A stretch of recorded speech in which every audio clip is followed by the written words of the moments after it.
Hello there everyone and welcome back. So today guys we're going to decontaminate this lovely Mercedes C-Class coupe. And we're going to do a thorough wash starting with the door jambs, the fuel cap, and the luggage compartment area as well.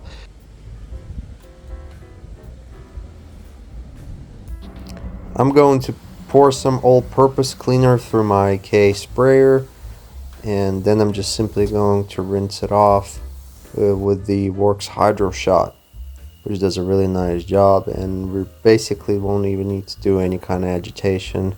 We'll just let the power of the all-purpose cleaner do the job for us.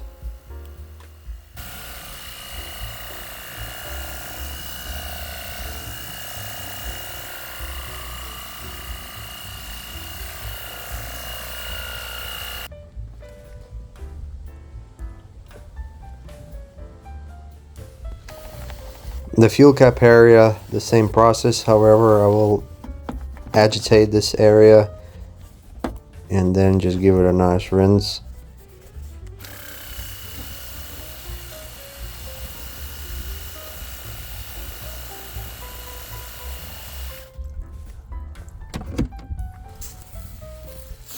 The jams in the luggage compartment area are very contaminated, so a contact with the brush is required. So I would just slightly agitate the all-purpose cleaner, and the trick is here to avoid overspray. I just close the bonnet and let the water run through the channel to rinse off the all-purpose cleaner.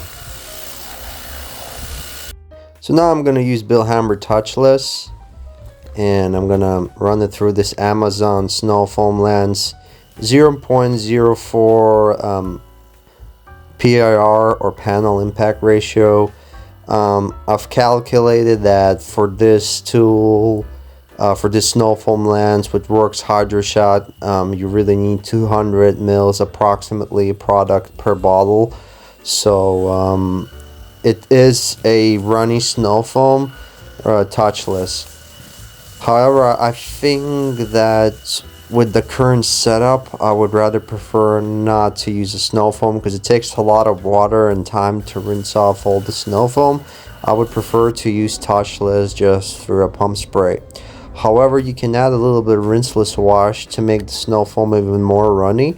That will make your life a bit easier, but I will show that in the next video. However, overall, I think I would just prefer to avoid using the Snowfoam lens at all with this worx hydro shot setup because it uses too much water, and I would prefer just to rinse off the chemical without it being in a snow form.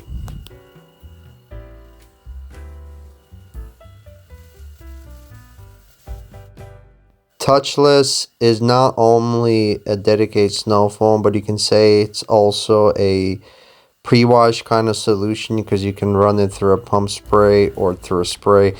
So it's kind of versatile. It's a versatile chemical, and there's no doubt of its effectiveness in removing dirt. However, what I've also noticed about it is that it leaves a really nice slick surface behind.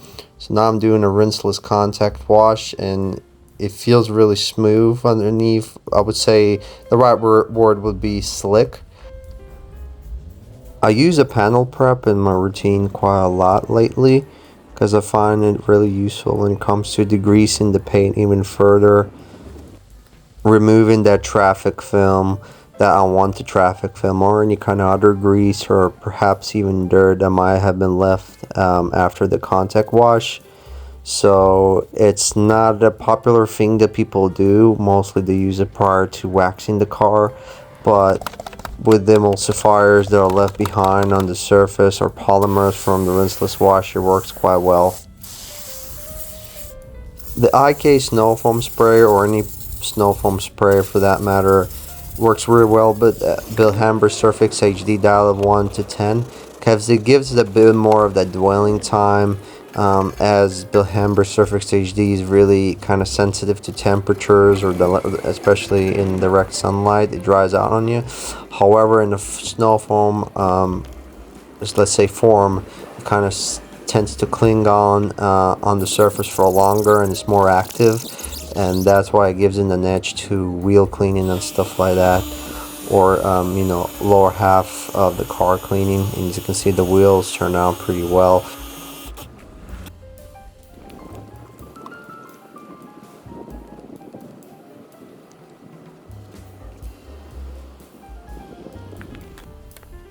So now we're going to clay bar the car, and I'm using just a regular grade clay bar. There a lot people don't use them, clay bars, traditional clay bars these days, a lot, but I like using them because I can see how much dirt I can pull out. However, it doesn't cover a lot of surface. That's probably the biggest disadvantage of using a clay bar these days.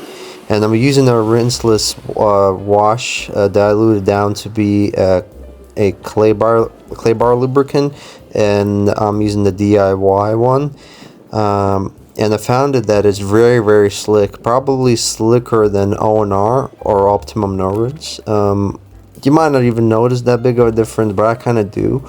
But O&R is still good enough for me, but this seems to be even slicker underneath the clay bar. And it's a cheap clay bar in solution either way.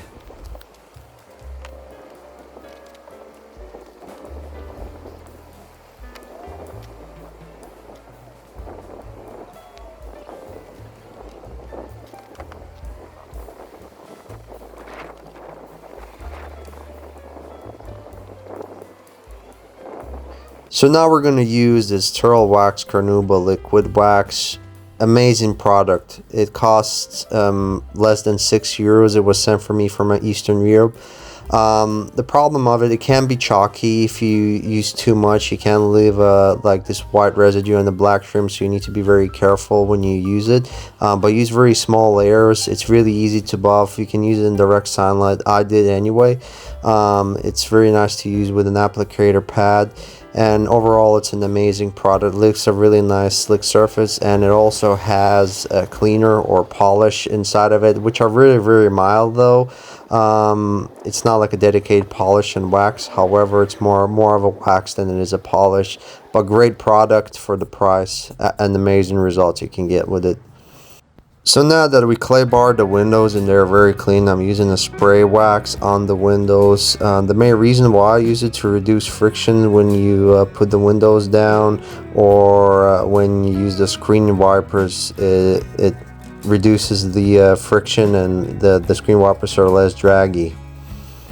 And I'm also applying the tire dressing, of course, because without it, you know, it won't complete the even look of the car. So these are the finishing result, guys. It was a cocktail of products that I use, cocktail of brands. But just to sum it all up, the white car, as a rule, only needs to be clean, clay bar, decontaminated, to expose its true beauty. Thank you for watching the video, guys. Like and subscribe, and I'll catch you in my next videos.